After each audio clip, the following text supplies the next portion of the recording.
Pas facile d'être un moustique. C'était Hervé, mon premier amour.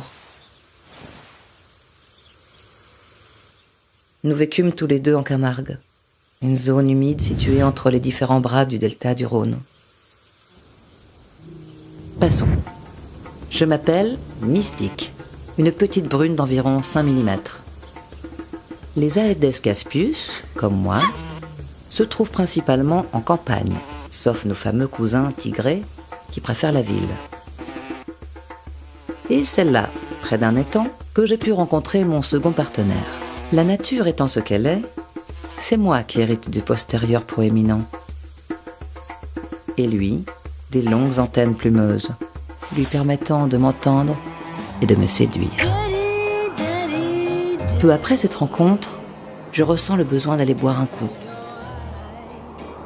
Généralement du sang animal, qui permet le bon développement de mes œufs. Quelques jours après, je cherche un endroit à proximité de l'eau pour que mes œufs puissent éclore. Ils deviennent alors des larves, qui filtrent jusqu'à 2 litres d'eau par jour en se nourrissant de plancton et d'algues microscopiques. Elles assurent ainsi le bon développement de la flore sous-marine. Mes enfants passent par une dernière phase, celle de la nymphe. Elles se rapprochent alors de la surface de l'eau.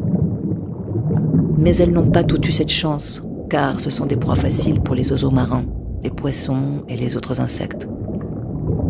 Arrive l'âge adulte. Notre premier repas est composé de nectar des fleurs, ce qui participe à la pollinisation des plantes, au même titre que les abeilles. Malheureusement, quel que soit notre âge, mon espèce reste pour les animaux une simple friandise.